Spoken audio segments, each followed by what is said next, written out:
In this video, I'm getting a small Beastmen army ready for the old world.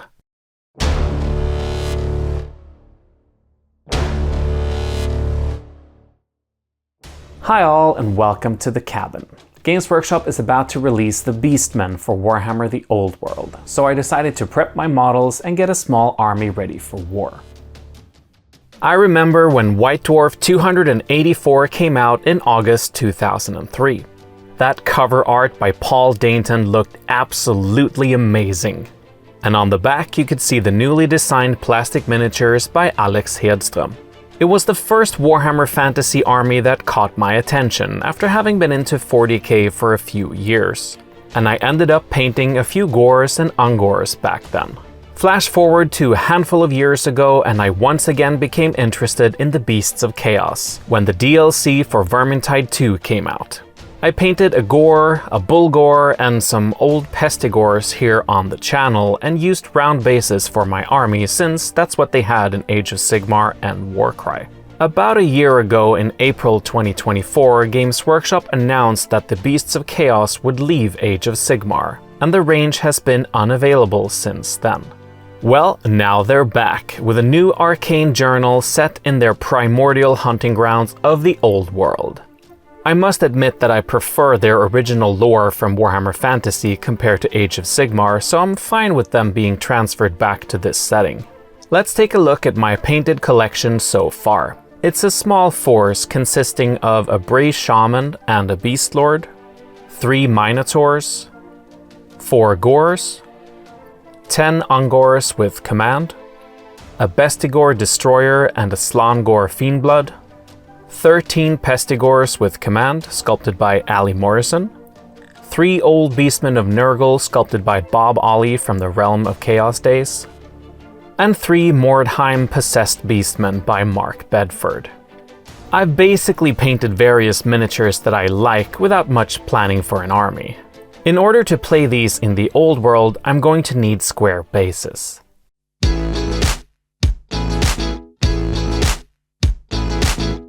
I considered using MDF movement trays made for use with round bases, but the problem is that Gores were on 32mm bases for Age of Sigmar, but need 25mm bases for the old world, so their footprint is too big and therefore won't work with movement trays or adapters. So I bought a bunch of new square bases. Yeah, maybe I went a bit overkill.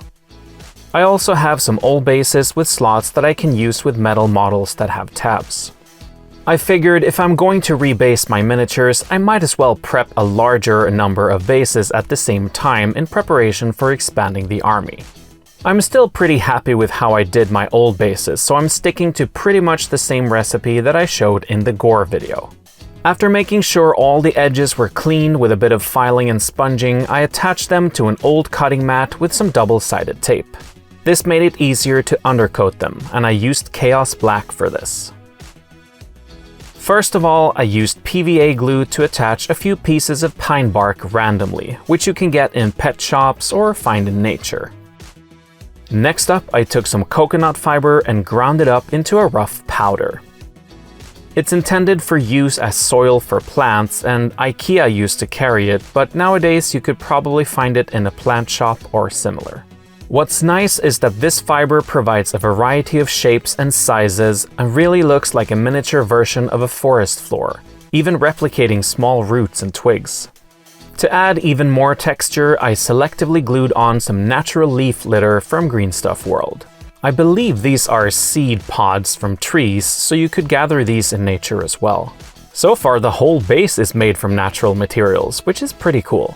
The different elements work so well together in my book and convey the look of a decaying forest ground in the deepest parts of the woods where the beastmen gather.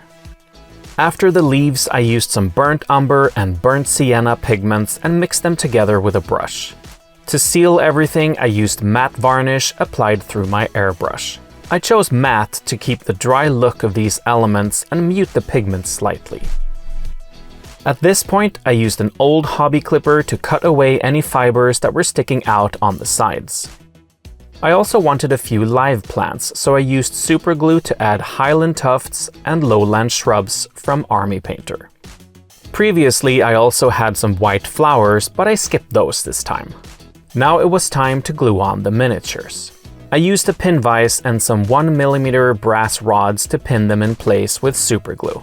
Since I had already decorated the entire base, the pins really help to ensure the miniatures stay in place. With only super glue, there is a risk they could break off, bringing the basing material with them.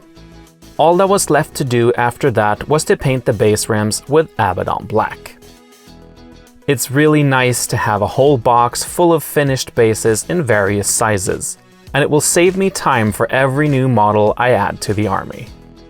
I also decided to try modular movement trays from Green Stuff World. Basically, they work the same as the old Games Workshop movement trays, but resized for the new standards of 25mm and 30mm bases. That's why these are much easier to cut to size for the new game, and they only cost half as much as the GW ones. I'm pretty happy with them, and in the future I'll probably fill all the gaps on the rims and spray them black to make them look great.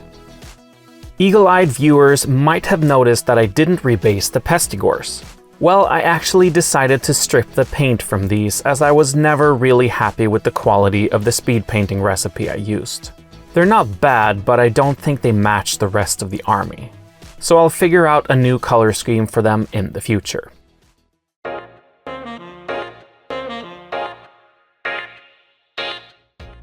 A few weeks ago, I played a very small skirmish game of the Old World with my friend Gabriel, who you might remember from the Necromunda battle report here on the channel. He actually came up with a modified version of the old Path to Glory campaign system, to be used with the new rules and stats from the Old World. My mission was to defend a monolith against his raiding Chaos Warriors, and here's the warband I rolled for this first game. A Minotaur, my Wargore, and an invisible Dragon Ogre. Yeah, I didn't have one of those at hand, but ironically that model turned out to be the champion of the game for me, surviving until the last turn and wiping out the last enemies to stand as the sole survivor of the battle. So now I really have to build a Dragon Ogre. These miniatures came out in 2013, which means they are slightly newer than most of the current Beastmen range, which came out in 2010.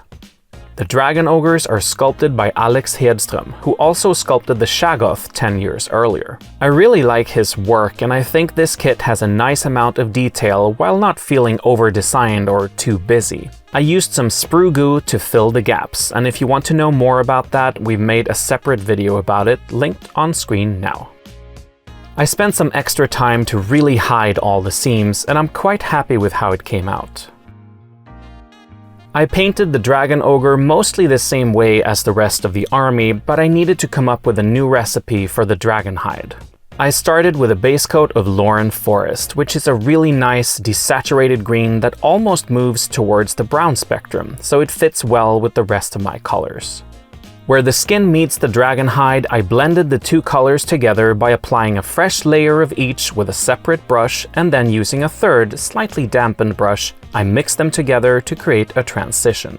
You can do this multiple times for a better result. I then washed everything with Athonian Camo Shade to help bring out the details on the hide and emphasize that dirty brownish look. In order to bring back some definition, I reapplied Lauren Forest using a normal brush on the larger surfaces and a dry brush for the areas with a lot of detail. For the first highlight, I chose Auric Flesh selectively and again applied it by dry brushing certain areas and layering it on others. As a final highlight, I used Ogre Camo, and this time I only used a normal brush to pick out the sharpest details.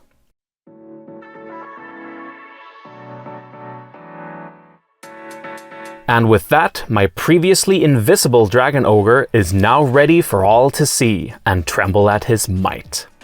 I'm very happy with this miniature and how the dragon hide came out in the end.